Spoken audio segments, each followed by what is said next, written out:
राम राम. मी Prakash Mahajan, Mahajan and Mahajan YouTube चॅनलसाठी. सध्या महाराष्ट्रामध्ये लाडकी बहीण योजनेवर फार मोठा गदारोळ आहे. मी असं म्हणेन की या लाडक्या बहिणीचे सावत्र भाऊ यांचा महाराष्ट्रात सुळसुळाट झालेला आहे. हे सावत्र भाऊ कोण आहेत या सगळ्यांची छायाचित्र मी तुम्हाला दाखवतो, पहा.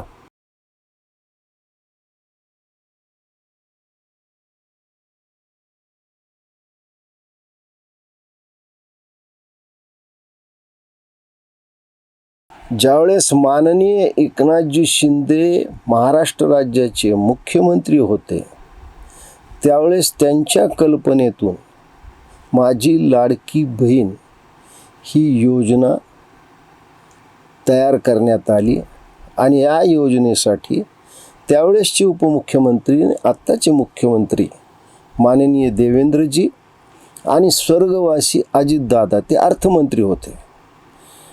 त्यांनी या सगळ्या गोष्टीला एक अंतिम स्वरूप देऊन ही योजना अंमलात आणली. अजितदादासारखा कडक शिस्तीचा अर्थमंत्री होता. त्यांनी एका जाहीर सभेत सांगितलं होतं की लाडकी बहीण योजना ही कधीही बंद केली जाणार नाही. पाठबळ द्या, आशीर्वाद द्या, तुम्ही आम्हाला सहकार्य करा. कायम पुढे 5 वर्ष तुमची योजना चालेल हा अजितदादाचा वाद आहे. लाडक्या बहिणींना आम्ही आत्मनिर्भर करण्याचं काम केलंय, आत्मसन्मान मिळवून देण्याचं काम केलंय. लाडकी बहीण योजना सुरू केली तेव्हा अनेकाने विरोध केला, पण मी आपल्याला सांगतो या व्यासपीठावरून कोणी माईकाला लाला तरी लाडकी बहीण योजना कधीही बंद होणार नाही.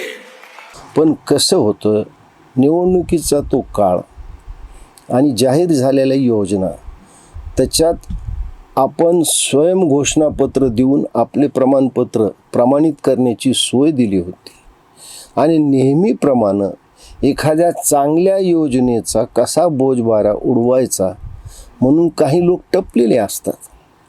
आता हेच बघा ना, हेच जयंत पाटील, हेच रोहित पवार, हेच विजय वडेट्टीवार, हेच तुमचे नाना पटोले काय काय बोलत नव्हते या योजनेविषयी. महाराष्ट्र सरकार आर्थिक दिवाळखोरीत जाणार, महाराष्ट्र सरकारचं दिवाळखोर होणार, काय काय बोलले होते. म्हणजे या योजनेला त्यांनी किती विघ्न आणली. आणि काय झालं की हळूहळू ज्यावेळेस या योजनेतल्या काही त्रुटी समजू लागल्या त्यावेळेस सरकारनं मात्र मग याच्यावर काम करायला सुरुवात केली. आणि आज काय झालं, या योजनेच्या बाहेर जवळपास 80 लाख महिला भगिनी बाहेर गेल्या. या योजनेला त्या पात्र ठरल्या नाहीत. लगेच ह्या सगळ्या बहिणीचे सख्खे भाऊ असल्यासारखे काही काळ यांचे सावत्र भाऊ होते, हे सगळे पुन्हा रोहित पवार, जयंत पाटील, विजय वडेट्टीवार या 80 लाख बहिणीच्या बाजूने उभा राहिले.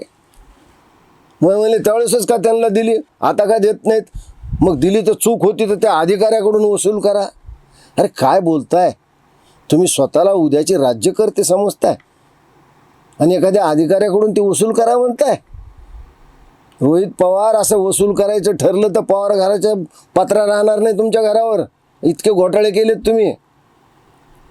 मला सांगा की ज्या 80 लाख महिला याच्यातून बाहेर गेलेल्या आहेत, अपात्र झालेल्या आहेत, त्याच्यात जवळपास 5 लाख महिला या शासकीय कर्मचारी आहेत. याच्यातल्या बऱ्याचशा महिला यांनी वयाची 65 ओलांडलेली आहे. याच्यातल्या बऱ्याचशा महिला या आयकरदात्या आहेत. याच्यातल्या बऱ्याचशा महिलांचं वार्षिक उत्पन्न हे 2.5 लाखाच्या वर आहे. याच्यातील बऱ्याचशा महिलांच्या पतीकडे 4 चाकी गाडी आहे. या सगळ्या बाहेर पडल्या पाहिजे, त्यांना काही गरज नाही. ही योजना आर्थिकदृष्ट्या दुर्बल असलेल्या बहिणींना आधार देण्यासाठी म्हणून अंमलात आणलेली आहे. याचा गैरफायदा घेतला आणि त्याहूनही दुर्दैवाची गोष्ट अशी की या महाराष्ट्रामध्ये असे काही हांडगे हा शब्द मी मुद्दामून वापरतो. आमच्या ग्रामीण भागात एखादा पुरुष बाईसारखं वर्तन करू लागला की त्याला हांडगा म्हणतात. काही 14,000 हांडगे पुरुष निघाले ज्यांनी या योजनेचा लाभ उचलला. काल माननीय मुख्यमंत्री देवेंद्र फडणवीस यांना पत्रकारांनी प्रश्न विचारला. त्यावेळेस देवेंद्र फडणवीसनं स्पष्ट शब्दात सांगितलं की ज्या 80 लाख आमच्या बहिणीनं त्या योजनेचा गैरफायदा घेतला त्यांच्याकडून रक्कम वसूल केली जाणार नाही. पण हे जे 14,000 हांडगे पुरुष आहेत यांच्याकडून मात्र त्यांनी घेतलेली रक्कम ही वसूल केली जाईल. आणि या योजनेमध्ये अधिक सुस्पष्टता पारदर्शकपणा आणून जवळपास 1,09,00,000 आमच्या भगिनी याला पात्र ठरलेले आहेत. आता KYC ज्यांनी केली नाही त्यांनी त्यांना सुद्धा ते भोगावंच लागेल. पण मला सांगा, हे सगळे विरोधी पक्षातले लोक त्यावेळेस या योजनेच्या नावाने खडे फोडत होते. हाच तो जयंत पाटील आहे, मम भार्या समर्पाय आम्ही, महिलांचा एवढा मोठा अपमान होत असताना खिदी हसत होता. यांनी या योजनेला विरोध केलाय. आणि या जयंत पाटलाला त्याच्या सख्या बहीण सुद्धा याला आपलं मानत नाही. तुम्ही लक्षात घ्या, याच्या सख्या बहिणीनं आपल्या मुलाला म्हणजे जयंत पाटला बादशाला भाजपमध्ये पाठवलं. मग जिथं सख्खी बहीणच याच्यावर विश्वास ठेवत नाही, महाराष्ट्रातल्या लाडक्या बहिणींनो याच्यावर विश्वास ठेवू नका. हे खरे विलन आहेत. तुमच्या योजनेत अडथळा आणणारे झारीतले शुक्राचार्य हे सुद्धा आहेत. हे स्वतः अर्थमंत्री राहिलेले आहेत. म्हणजे फक्त विरोधाला विरोध म्हणून या योजनेला त्याने विरोध केला. पण सरकारने या विरोधाला न जुमानता ही योजना यशस्वीपणे राबवली. या योजनेतल्या सगळ्या त्रुटी दूर केलेल्या आहेत आणि आता ही योजना जास्तीत जास्त पारदर्शी झाली आहे. म्हणून महाराष्ट्रातल्या मी तमाम माझ्या लाडक्या भगिनींना ही विनंती करतो की आपले सावत्र भाऊ ओळखा. त्याचबरोबर आपल्या सख्या भावावर म्हणजे माननीय देवेंद्र फडणवीस आणि माननीय एकनाथजी शिंदे आणि तुमची मोठी भगिनी ज्यांनी आता अजितदादांची जागा घेतलेली आहे अशा सुनित्राताईवर विश्वास ठेवा आणि सावत्र भावाला कायमचा आपला दरवाजा बंद करा.